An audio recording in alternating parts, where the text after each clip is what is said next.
Welcome to Cravings Control for Fat Loss. I'm your host, Laura Cavallo, former sugar binger, overeater, and yo-yo dieter turned fat loss and cravings coach for hundreds of busy women. Here at Cravings Control for Fat Loss, I'll be sharing mindset, movement, and metabolism strategies for those who are ready to ditch the fat diet cycle and slim down without counting calories, tracking points, or giving up any of the foods they love. Get ready to embrace progress over perfection, grace over guilt, and bring curiosity and learning to the inevitable ups and downs of your life. Expect a decrease in your cravings while seeing and feeling an improvement in how you look, how you feel, and your overall quality of life. I am so excited you're here, boo. Let's get started. Hey there, boo. I am so excited to announce that another round of the Cravings Code will open for enrollment this September. If you haven't heard, the Cravings Code is for women who struggle with overeating, constant cravings, and insatiable hunger, and are ready to get them under control while shifting their all or nothing thinking around diet, around exercise, and their health. What you can expect is up to a 70% decrease in your cravings, in your hunger, and your overeating, and prime yourself to naturally eat fewer calories and sustainably lose weight if that's one of your goals. The best part of all this, there's absolutely no eliminating your fun foods. There's going to be no fad dieting, and there are no gimmicks. As a result of the strategies and tools I'm going to teach you, you're going to see your guilt, your shame, and the stress around food slowly fade away. I guarantee it. If this sounds like something you need and are interested in, go below and add your name to the waitlist. By adding your name, there is absolutely no commitment to join, but you do get an option to enroll early at a majorly discounted rate. More details coming in August, and I'll see you there. Welcome to another episode of Cravings Control for Fat Loss. My name is Laura Cavallo, your cravings coach, and today we're talking about 5 ways to avoid overeating while dining out. This topic can stir up a lot of stress and anxiety for some women who are trying to eat better, feel better, and change the shape of their physique. So today, this topic is going to cover how to navigate eating out, parties, happy hours, tailgates, cookouts, without feeling like you're going to completely calorie bomb, without feeling like you are going to self-sabotage, or maybe avoiding these fun events altogether. Now, the problem is that for some women, you may feel like the foods you traditionally would order out, right? Things like that are heavier, more indulgent, maybe like burger, pizza, Thai, tasty apps, desserts, alcohol, right? These more indulgent foods, traditionally you might have felt like these weren't on your quote unquote diet plan.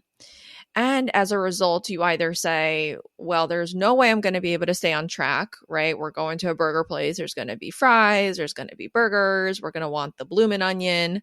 So I'm just going to say fuck it and not worry about it. I'm just going to let myself go and enjoy myself. Or you completely avoid the situation and skip out on social events when you really just want to go and have some fun. And that's not fun either, right? Being home when everyone else is out just for the sake of fat loss or the sake of not messing up your diet. So this used to be me for so long, okay, especially when I was doing diets like keto and paleo and different elimination diets. So it'd be like, okay, I couldn't have gluten, I couldn't have dairy, I couldn't have rice, there would be some vegetables I couldn't have. And it just felt really hard to stay on track with these meal plans when I would be out. So I would either be like super strict and like be the designated driver. I wasn't drinking. I'd bring my own food and just not participate at all, which, you know, is fine once in a while. But I was doing this for over 5 years. Or on the other hand, I would just go so overboard and be like, fuck it. I'm drinking, I'm eating all the things because I felt so restricted, right, from these diets. So I want to share some tips and tools with you because I want to help you avoid the mistakes that I've made in the past. But more than anything, I want to help you find a sustainable solution to still live a healthy and balanced life, which includes eating out and enjoying yourself, not avoiding these situations, still indulging in the foods you love, but learning how to make choices that are going to help you feel better overall. At the end of the day, right, these events and experiences are a part of your life. Why should you have to sacrifice and give these up in the name of health or fat loss? I just don't think that's realistic, and I don't think that's healthy. And ultimately, food is more than just a means to shape the look of a body. It is celebratory, it's experiential, it's cultural, and we need to honor that. We need to honor that. So I hope that's something that I get across to you as you listen to the Cravings Control for Fat Loss podcast. We're not here just for cravings control and fat loss. We are here to help you build a high quality of life and enjoy this process that you're on. So today I want to share 5 strategies to help you avoid overeating when you're out, help you reduce how much you're drinking, so that you can keep cravings low, keep overeating low. And ultimately, I want to help you feel more confident making food choices and feel more in control of your cravings and impulses. Okay. So the first strategy is called a protein preload. Okay. This is having a protein shake or some sort of protein forward food, like a bowl of cottage cheese with some fruit or some yogurt and granola before you go out to this event. What this does, it helps you feel a bit more satiated, okay, and a bit more full before heading someplace where maybe you might snack on foods that are a little bit more crave-based, or maybe there won't be as much food there and you'll just be more tempted to not eat or drink more. What this will do is also take the hunger edge off, right? So if you're feeling really hungry, you're about to go to a wedding, and the first thing you're going to do is probably get a cocktail. This is just going to have some food in your stomach, help you feel a little bit more satiated and not so ravenous when you get someplace, so that it can also help you avoid overeating. And I've used this, like I was saying just now, when I'm heading to like happy hours where I know there won't be as much food there, or an afternoon where I'm going to the beach and maybe I'm bringing some sandwich or some cut up fruit, but it's gonna be like sandy, hard to eat. I might protein preload before I go, just to be like, okay, I got like good 20, 30 grams of extra protein in. I feel pretty satisfied. I'm not just gonna like get to the beach, pop open a high noon and start eating chips, right? Well, I will probably do that, but at least I have some protein in my stomach. Protein preload can be done again with a protein shake. You can have like a piece of chicken with a little bit of salad before you go out. You can do a little bit of yogurt, some cottage cheese, something that's just going to be protein forward and help you feel a little bit more satiated before heading out. And in line with this protein preload is when you are out at these events, is to lead with a protein forward food on your plate, right? And this is the basis of creating SATISFUL Plates, is starting with lean. Lean stands for feed the lean muscle tissue of your body with protein forward foods. So anytime you're plating yourself, you are at a party or a happy hour or a wedding, lead with protein. Lead with some sort of protein forward food. It could be chicken, turkey, beef, pork, fish, tofu, so that you know you're filling up on protein. It's keeping you full, it's keeping satiated, and it's going to just help you eat less of those high calorie foods overall.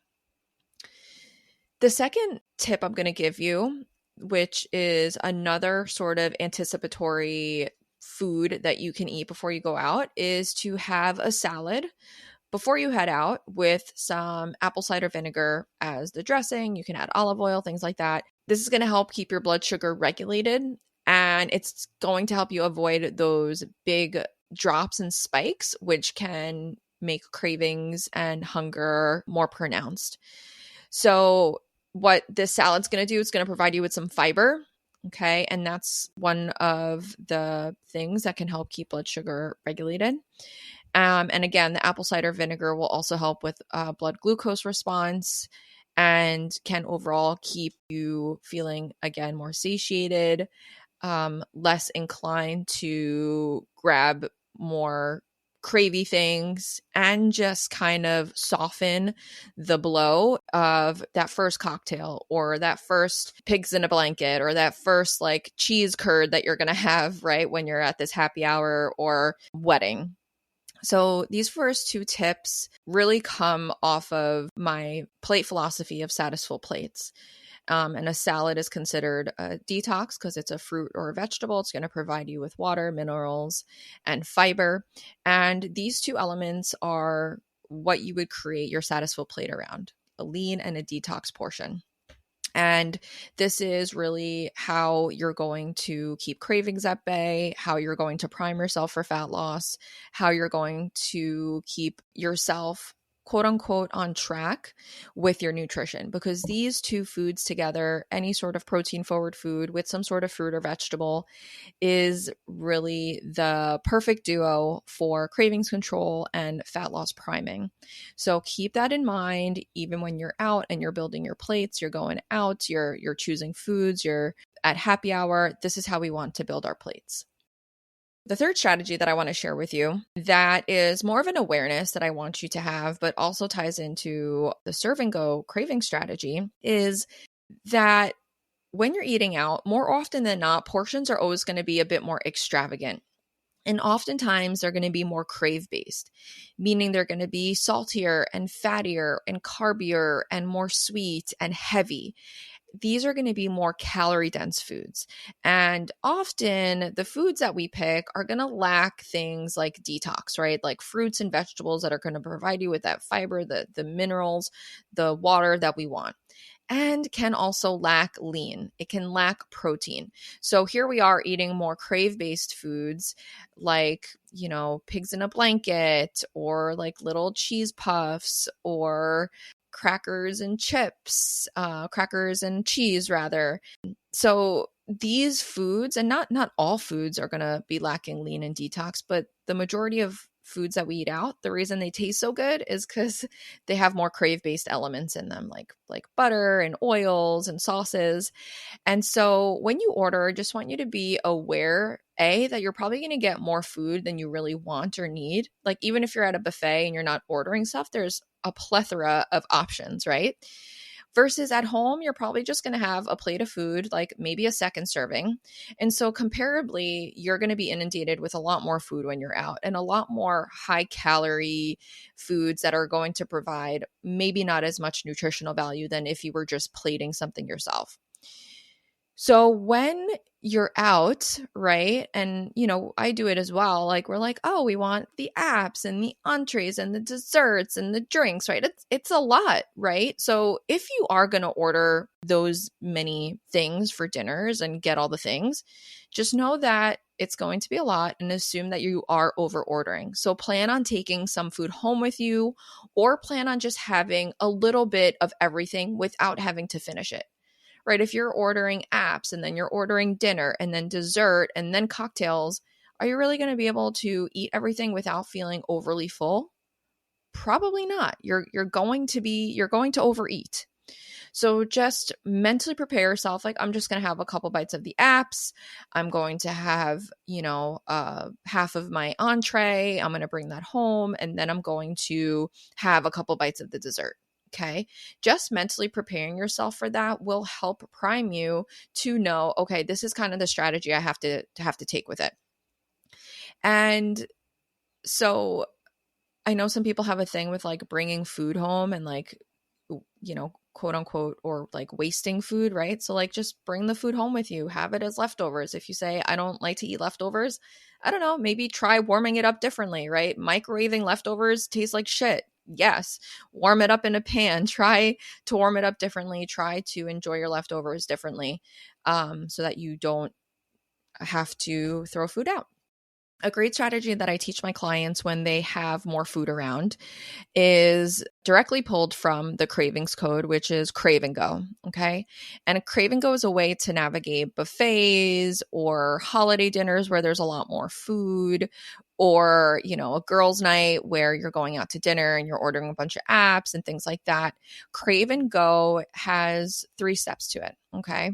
And sometimes when you're at a restaurant or a buffet, it gets a little bit harder to do, but this is a strategy that you can definitely apply some of the elements. So the first one is to serve yourself on a smaller bowl, cup, or plate. Okay. So instead of eating off of the buffet, standing next to the buffet and just picking, you're actually going to serve yourself on a plate. And that could be a smaller serving size, or if it's dinner and you want to serve yourself on a regular size plate, go for it. Then you're going to enjoy that food away from the buffet, away from the kitchen, mindfully, right? Not distracted, as best as you can, right? It's going to be hard to do in every situation, but I just want you to be aware. And then before you go for seconds, I want you to wait 20 minutes. Okay. 20 minutes is really when your brain and your body start to catch up with each other. It's going to take 20 minutes for you to feel full and feel that fullness signal come in. Oftentimes, we're already done and on to seconds within 10 minutes, right? 15 minutes. So I want you to give yourself 20 minutes before that second serving. Okay. Crave and Go is a great strategy to use in situations where you have more food around. Try it out. Let me know how it goes and tell me if it worked for you. The fourth strategy that I want you to really lean into is I want you to just eat normally throughout the day. I want you to eat normally. I don't want you to undereat in response to a night of possibly more indulgences. And I'm going to tell you why. So many women I talk to go through this cycle of they overeat at night and then they start undereating the next day. And the only thing this does, it continues the seesaw from one extreme to the next. Okay. Your body wants to be in equilibrium. It doesn't want to be in extremes. This is not the best approach for cravings or fat loss. So if you have a big event at the end of the day or a party or a wedding, have breakfast in the morning. Don't try and fast all day and then get to this event, and before you know it, you are overeating everything, you're drinking, and now you're overeating more, and then you feel like crap, you feel bloated, and it's too much. So within 2 hours of waking up, this is the basis of SATISFUL Plates, have a SATISFUL breakfast. That's going to be some sort of protein-forward food, a detox of fruit or vegetable, and then some sort of crave element on that plate, whether it's a slice of toast, some bacon, some avocado, half a muffin, half a croissant. Make your plates nourishing, SATISFUL, and eat throughout the day. This is going to keep your hunger and your cravings stable. It's going to help you avoid overeating later on in the day. And what you can do is you can follow with a protein preload if the event's earlier in the day, or you can have maybe like a salad for lunch with some protein so that you are filling up on lean and detox throughout the day, and you can prioritize SATISFUL Plates throughout the day before this event. And the last strategy I want to share relates to alcohol. We know that alcohol is not something that contributes positively to cravings or fat loss. In fact, cocktails are a major contributor to some people overeating and can also calorie bomb your days and your weeks. So cocktails, beers, liquor, even the 0-calorie carb Trulies and High Noons, these are still empty calories and they do not provide any nutritional value at all. Okay. Alcohol is a poison to the body. Okay. And it impedes fat loss, meaning that when you are drinking alcohol, your body is not going to tap into your fat stores to burn. It's going to utilize those alcohols, the alcohol that's in your blood for energy, which means that you are going to slow down your ability to lose weight and lose fat. And you might also increase your cravings. Okay. So the only thing that alcohol does, it alters our state of being, and it does not contribute positively to cravings or fat loss at all. And listen, I'm not going to sit here and tell you not to drink. I'm not going to preach not drinking, although obviously I am not encouraging you to drink. But I will say I would encourage you to drink less for overall health, for cravings control, and to have a easier time with your fat loss results. Think on average, one cocktail with like just a regular vodka soda is going to be around 100 calories.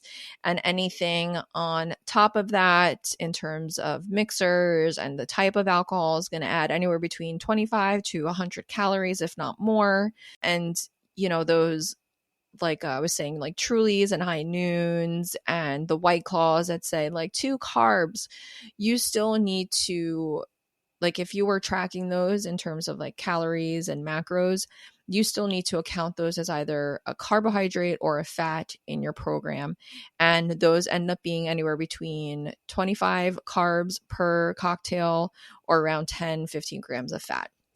So definitely keep that in mind. One strategy I like to recommend for my clients is to sip slow. Okay. So sip slowly and have a glass of water in between your cocktails so that you aren't over drinking and you're allowing your body to process that alcohol, one drink per hour per 45 minutes. This will just help you feel that buzz. Like in a more steady way versus getting really drunk really quickly. And hopefully it could help you sip a little bit slower, like ride that buzz a little bit and not feel like you have to drink to catch that buzz and then maybe be like too drunk too quickly. And then, for a lot of us, I know like post those days following nights of big drinking, it can increase cravings, it can increase anxiety and like disrupt your mood. So those are also negative impacts of alcohol. And so if you're trying to avoid those, sipping slowly and having a glass of water in between cocktails can be really helpful. So that is all I have for you today. This was a heftier episode with a lot of information in there. What I want you to do is I just want you to select one of these that you feel like is approachable for you, like that it's like the lowest hanging fruit for you. Like if you feel like, okay, like I could have like a protein shake before I go out, or, I could do like a salad or something like that, or I want to practice like crave and go when we're at this wedding tonight, this like buffet wedding. I want to just practice that and see how it goes. Pick one that's low hanging fruit that you feel like you can do well, try it out, and then hit me up on Instagram and let me know how it went with you. Let me know if you like how you tried it, in what situation, what went well, where the challenges were. I want to connect with you. I want to hear from you, and I want to be able to support you in your goals. Thank you so much for being here, and I'll see you on the next episode.